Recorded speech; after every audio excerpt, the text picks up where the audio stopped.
right, now we're going to take a look at the fundamental theorem of calculus. This is part one. When something's called a fundamental theorem of something, you know it's pretty important. Part one is used a little bit less in practice than part two, but part one helps us make part two true, so that's why we start with here. So we've got a continuous function on our interval, and then the function capital F defined by that capital F is the integral from a to x, f of t dt.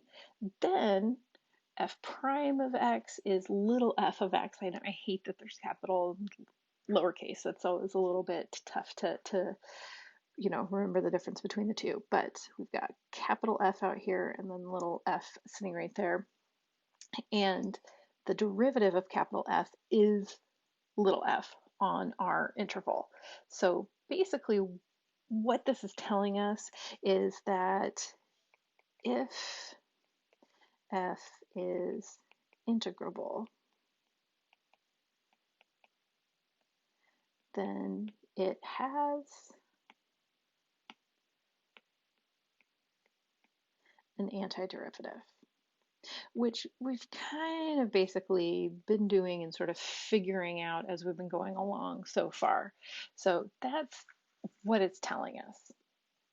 And how we use this, part of our theorem, in practice here is to do something that seems a little kind of funny, but it's to get us used to that idea of what's happening with our notation and what's happening with these kinds of functions. So if we want to find the derivative of our function g of x, and g of x is equal to this integral.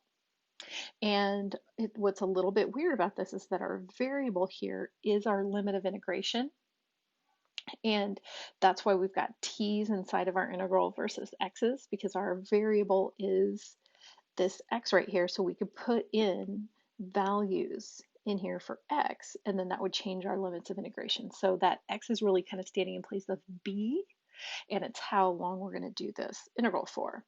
So if we want to find the derivative, though, we do know how to do that, and we do that by taking the derivative of both sides of our function. And when we do that here, t squared plus t plus 1, I had to course through something that was really long. What happens here on the left-hand side is that we get g prime of x. We get the derivative of this function.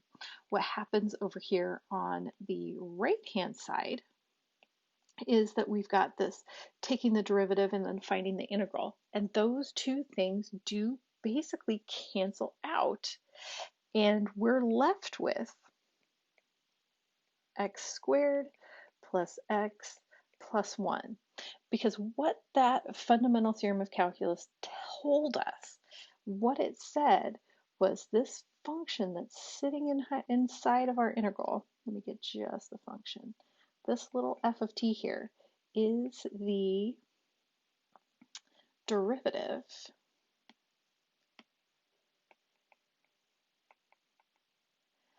of g of x. And so that function that's sitting there is the derivative of what we started with. So when we take the derivative of both sides, that basically kind of cancels out that integral and changes our variable now to going to our limit of integration, which is going to be x in this case. And it doesn't really quite matter what's sitting down here at a. It could be 0, it could be -2, it could be 3, but our derivative of this is going to be x plugged in this guy right here. So how this translates then to something that's maybe a little bit more complicated, we can find the derivative of, we've got capital F here is our function, and in our limits of integration we're going from 3, and again that lower one really doesn't matter that much as long as it's a number. We'll talk in class about what to do if we've got variables on both of those limits of integration, because we totally could, but in this case we don't here. But we've got a cosine of x instead of x. Well, if we go back up here to the fundamental theorem of calculus part 1, this limit of integration right here, it's an x. So this idea that we can say, okay, what's sitting inside of that integral is the derivative of that capital F with x plugged in for t. We can do that as long as that limit of integration is x. When we change it down here and have it be something like cosine of x instead of just x, then we actually end up needing to use the chain rule. So what we can do here is say, okay, let's let u of x be equal to cosine of x, so that we've got our function f of x is equal to the integral from 3 to u of x, and then t to the fourth plus 6 dt. So then when we go through this action of taking the derivative of both sides here,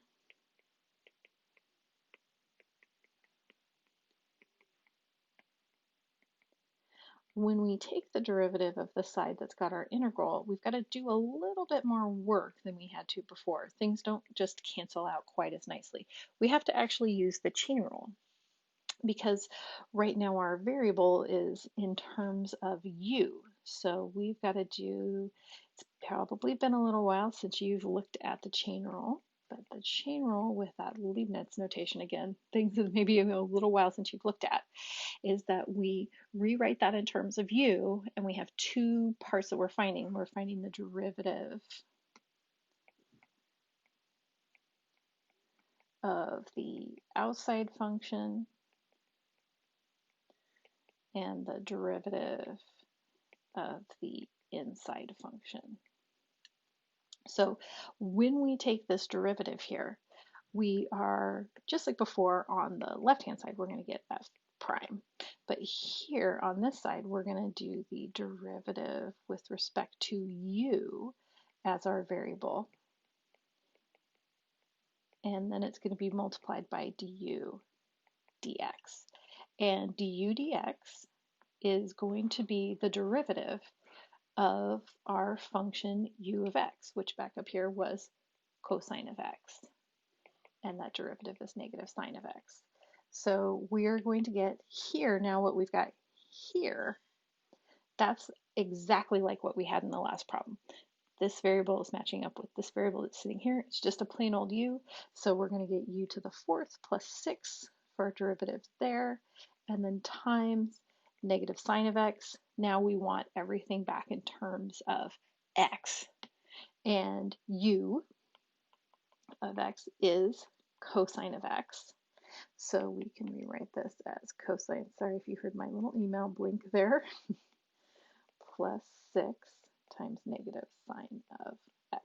And we will definitely do more of these in class.